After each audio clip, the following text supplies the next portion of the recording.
One of the most fascinating and grueling conflicts of the 90s wasn't a war between two nations. We acted just as we promised we would. It was a tried and true North versus South civil war between two wrestling companies. You want a war? You're gonna get one. At ease, man. Known as the Monday Night Wars, WCW and WWF would battle it out every Monday night from 1995 to 2001 for wrestling rating supremacy on cable television. The new world order of wrestling, brother. Oh, shut up. Under the leadership of Eric Bischoff, Ted Turner's World Championship Wrestling would come to dominate Vince McMahon's World Wrestling Federation and nearly put the Stanford-based wrestling juggernaut out of business entirely. That was until January 4th, 1999. You're even thinking about changing the channel to our competition. Fans do not. We understand that Mick Foley, who wrestled here one time as Cactus Jack, is going to win their world title. Gonna put some butts in the seat. With the single act of pettiness by WCW's Eric Bischoff and his proxy that night, announcer Tony Schiavonie, as the biggest night in the history of this great organization. The tide of this wrestling war would sway forever in the favor of the World Wrestling Federation. I own WCW. And help cement a new folk hero for wrestling fans and misfits everywhere and their unlikely champion, Mick Foley. When people talk about great stories in wrestling or great stories in general, the rise of Mick Foley to the top of the wrestling industry during the Attitude Era is one of the most physically real, violent, and emotionally powerful stories ever told, not just in wrestling, but in any medium. This is The Night the Channels Changed, a tribute to Mick Foley. Mankind has achieved this dream and the dream of everyone else who's been told you can't do it. As a young wrestling fan, Mick was someone that seemed to defy both reality and unreality. While adults and higher minds would tell you that wrestling was fake with a hard F, I think this is fake. You think it's fake? the incomparable violence and storytelling of a Mick Foley wrestling match could make anyone believe. Mick Foley, we love him because he can take anything. This guy could fall down, slam himself from like two-story building and fall on spikes, and get hit by a chair and still stand right up and everything. This guy kicks ass. Now, the first time I remember really seeing Mick regularly on my TV screen was in the World Wrestling Federation as Mankind. I, like many fans, didn't really find out about Mick Foley's famously violent runs as Cactus Jack in ECW and WCW, or his legendary death matches against Terry Funk in IWA Japan, until WWF started showing clips and pictures of these matches. When Mankind debuted as a character, it was like watching a horror movie come to life. There was nothing remotely like it I had ever seen before in wrestling or, frankly, on TV. Mankind as a wrestler was unforgivingly violent and would attack his opponents with the ferocity of a feral animal in a shrieking fit of terror and rage. It was extremely different from anything presented before on WWF television as well. From the get-go of his first vicious attack on The Undertaker, it was clear that there was something very different, not just about this character, but about the man portraying the character. As terrifying and mind-blowing as this character was to me as a child, especially in its first year, the captivating thing was always the person behind the character. If wrestling was fake, who was this guy who was ripping out his hair after viciously attacking my favorite wrestlers within an inch of their lives? And did he really enjoy physical pain? I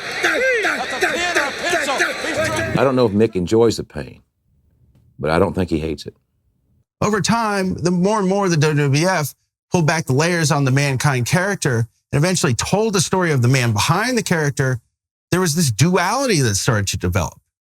This monster was actually a man named Mick Foley, and Mick Foley was a man with many faces. Or at the very least, he had three faces. The beauty of the Mankind character was that there was a depth and layers to the character, even if that's not what Vince McMahon originally intended for it. So Mr. McMahon sees me, now it's about the third time that we've met, and he goes, "Do you know your name?" And I lied, I said no, and he goes, "In this business, we've had crushers, we've had destroyers, we've had executioners, but we've never had a mutilator." And that's what you are. Vince McMahon initially didn't see much of Mick Foley as a wrestler or his legendary run as Cactus Jack.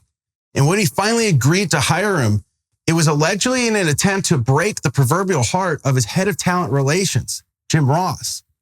Mr. McMahon apparently only hired me so he could show Jim Ross what it felt like to have his heart broken by some, literally. And while Mick was initially distressed at the thought of wrestling as the mutilator, with the advice of his wife Colette, he eventually had a change in perspective and decided to pitch Vince on the Mankind character. But he goes, what do you think? And this is where it pays to be tactical. I went, I like it. I like it a lot. But what if instead of Mason the Mutilator, it was Mankind the Mutilator? And Mr. McMahon had a yellow notepad, and he took notes. Yeah, I'm not sure I understand. I said, that way we have a double meaning. We talk about the future of mankind, the destruction of mankind. I didn't know what they were going to do. I debuted that day after WrestleMania. I hear Howard Finkel's voice say, coming down the hill, Mankind. To Vince's credit, he realized that Mick's idea for Mankind was indeed much better and a more nuanced character than his idea for Mick as the Mutilator. As a pseudo-horror movie monster foil for The Undertaker, Mankind was instantly successful. And over time, through repeat stellar performances in the ring and on the microphone, even Vince McMahon began to warm up to Mick Foley. The notoriously stubborn Vince McMahon eventually realized that he was so wrong on Mick Foley as a wrestler and as a creative person that he not only debuted his previous WCW wrestling persona, Cactus Jack, character Vince had previously swore would never wrestle in the WWF, but Mick's teenage backyard wrestling persona, Dude Love. Mick Foley had gone from Vince's unwanted misfit toy to arguably his strongest soldier during the Monday Night Wars. Now, Vince McMahon, as a figure in wrestling, is a bit of a complicated and controversial person, to say the least. Excuse me while I whip this out. For as many justifiably bad things that get said about him online, one thing is indisputable. The man is a genius and a visionary, and not just in the business world, but the world of entertainment and professional wrestling. And welcome to WrestleMania 3. He is almost inseparable from the very concept of professional wrestling in America. Vince's pivot on Mick Foley and also his own willingness to vilify himself as a character during the Attitude Era is a large reason why the World Wrestling Federation was able to win the Monday Night Wars in the first place. Vince and the World Wrestling Federation was initially getting crushed after having a number of their top stars depart for WCW. On the brink of potential destruction at the hands of billionaire media mogul Ted Turner, Vince McMahon's solution was to rebuild his company from the brink of ruin around a younger roster featuring new and homegrown stars. What Vince settled on was essentially a rock and roll band like nucleus of 5 future legends in Stone Cold Steve Austin, The Rock, The Undertaker, Triple H, and Mick Foley. When you look at that list of wrestlers, Mick Foley obviously was not the only pivotal star, and he was often not on the winning side of his encounters with these men. That's it. Got him. He wasn't as athletic as them, and he didn't have a chiseled body or the typical look of a WWE superstar. But what Mick had was his intelligence and creativity, on top of an ability to sell that he and his opponent were in a fight for their lives.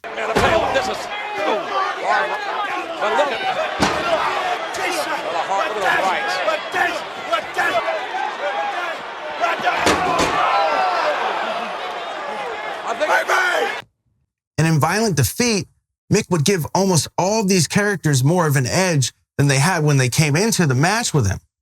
Perhaps the most famous example of Mick helping give an opponent his violent edge occurred months before the night the channels changed.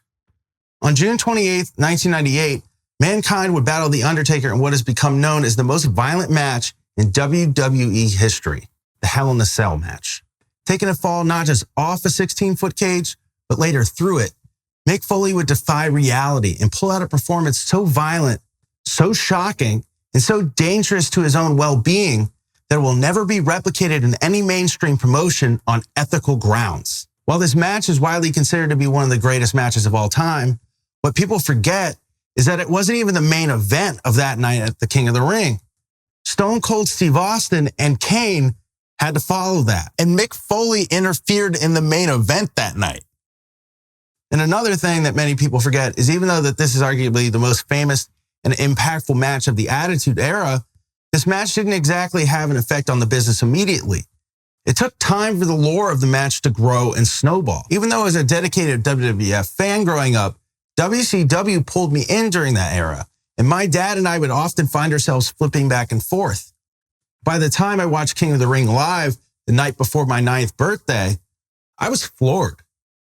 WCW may have had the unstoppable Goldberg, of who I was a fan, but the WWF had whatever the hell Undertaker versus Mankind was. And as mind blown as I was at what I had saw that night, my mom also was now terrified of whatever the hell I was watching and forbid me from watching wrestling for what seemed like an eternity after that night. By the time that January 4th, 1999 rolled around, the night known as the night the channels changed, I was allowed to watch wrestling again. And on that night, I was watching WCW Nitro. Well, I had been keeping up with both shows. There was supposed to be a huge rematch for the WCW World Heavyweight title between Kevin Nash and Goldberg. My mind was all but made up. That Monday night would be a night for WCW Nitro. But as I watched Nitro, they quickly bait and switched the main event I wanted to see with my WCW favorite Goldberg against the man who took his title and undefeated streak, Kevin Nash, with Hulk Hogan versus Kevin Nash.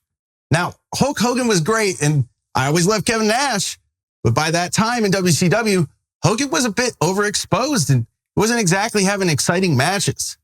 I was disappointed, but I was still willing to watch the rest of the show to see what happened.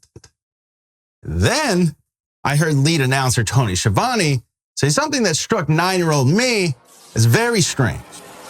If you're even thinking about changing the channel to our competition, fans, do not. Because we understand that Mick Foley, who wrestled here one time as Cactus Jack, is going to win their world title. Gonna put the butts in the seat. As a kid, I wasn't smart to the business, or that Raw was pre-taped days in advance, or that Nitro was live. So when Tony Schiavonie mentioned that Mick Foley would be winning the WWF title, I switched over to the USA Network to watch Monday Night Raw almost immediately. And I wasn't alone either. Within minutes of this snide remark, over 600,000 people as well turned the channel to Raw. As the episode progressed, it became clear that Mick Foley as Mankind would indeed be challenging for and potentially winning the title against the reigning corporate champion, The Rock. But the question was, how would Mankind do it if what Tony said on Nitro was true? The Rock had already previously defeated Mankind for the WWF title, and he was up against Vince McMahon's entire evil corporation that night. Needless to say, I was hooked, and I was not changing the channel back to TNT for WCW Nitro for any reason until this either happened or didn't happen. And then it did happen. And when it did, the wrestling world changed forever.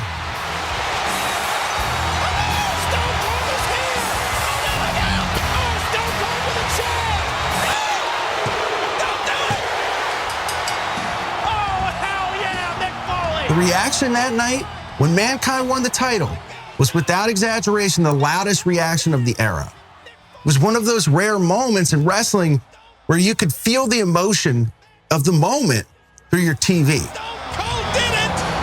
Mankind has achieved his dream and the dream of everyone else who's been told you can't do it! When Raw ended triumphantly that night, there was still 5 minutes left in the Nitro broadcast. Like many other wrestling fans now high off a love for wrestling from Mick Foley's title win, I tuned back over to WCW Nitro that night to see the conclusion of the world title match. And what I saw that night still baffles me to this day. Very tentative look on Hogan's face, but Nash ready to go at it.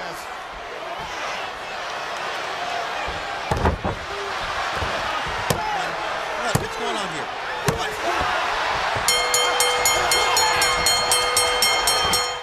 While the WWF had put on a truly riveting night of wrestling and storytelling, WCW's main event was an anticlimactic mockery of the business.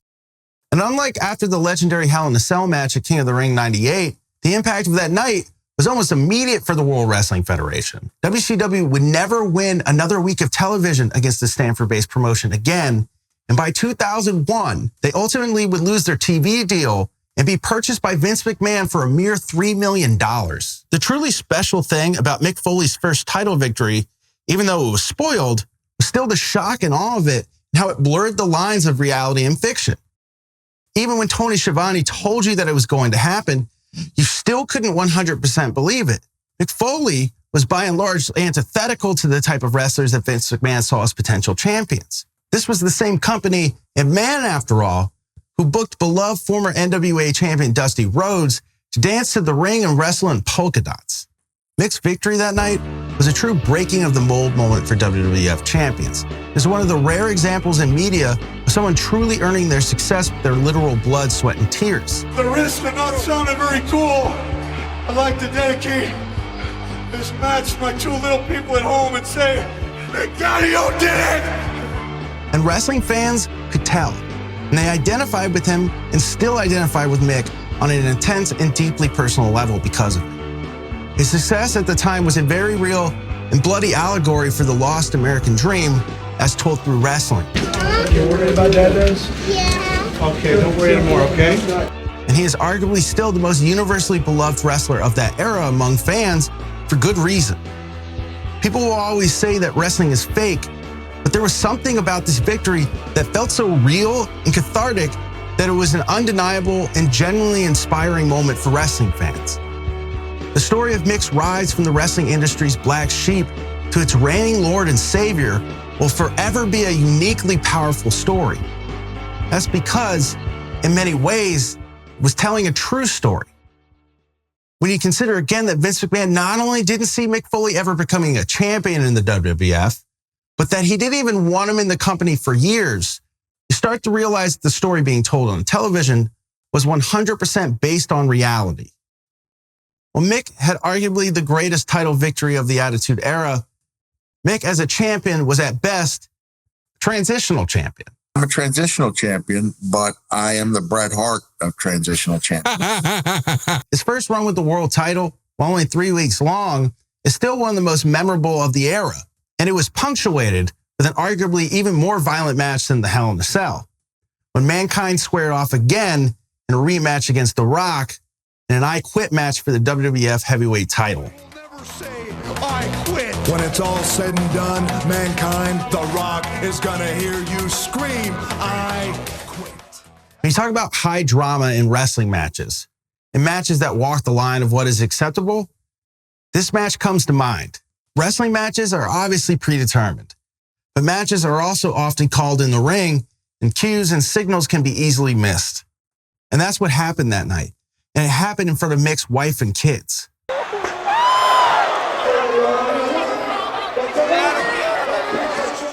While Mick and The Rock agreed on the level of violence and a number of unprotected steel chair shots to the head beforehand, Mick would end up taking more chair shots to the head than was planned due to a missed signal in the heat of the moment. I mean, listen, he clearly got a concussion during this. So he's probably not where he can properly communicate. I'm trying to say, I don't think The Rock intentionally meant to do permanent harm to anyone. It's just hard for me to imagine that anyone would maliciously and purposefully with bad intent do anything to Mick Foley, if that makes sense. You know Rock is Daddy's friend, right? He's not going to do anything to really hurt Daddy, right? Okay. And for as unnecessarily and horrifyingly violent as that match was, it's one of the greatest and heaviest matches you could ever watch. That said, it was definitely not a match meant for children. What is wrestling's impact on children? By 1999, my father had stopped ordering most of these pay-per-views, but I, as a 9-year-old boy, was hopelessly addicted, and I would watch in my room entire events on a scrambled cable feed. The Rock is fading. The mandible claw shoved into the gut. Even through the haze of static and feedback, I had never seen anything like it. And no one could tell me that what I was watching was fake. What I just witnessed may have not been a real wrestling match, but it was a damn near fight to the death.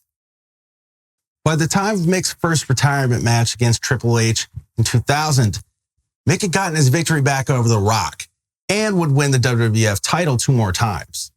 When it was all said and done, there was so much of a duality to the Mankind and Mick Foley character, and so much of the reality of who Mick Foley really was blended into it, that Mick had not just become the most violent character in the company, but the most emotionally relatable character and the most successful comedic character. Please leave. I would argue that he's the most influential wrestler of that era, with a number of the wrestling world's biggest stars citing Mick's miracle title run and his 1999 New York Times #1 best-selling autobiography, Have a Nice Day, as the reason that they even got into the wrestling business. Who was it for you? Who got you into pro wrestling when you were? Mick Foley. Mick Foley. Told me a story, man. You know, you brought up Mick Foley, and I can tell in the way your personalities come out, especially, like I said, in the last 10 months, that he's had a real big influence on you. Yeah, definitely. Especially getting involved in the business for to begin with. Like he wrote this book, his very first book. I don't know if you remember it, but it was a really well-written book, but it was really about the journey.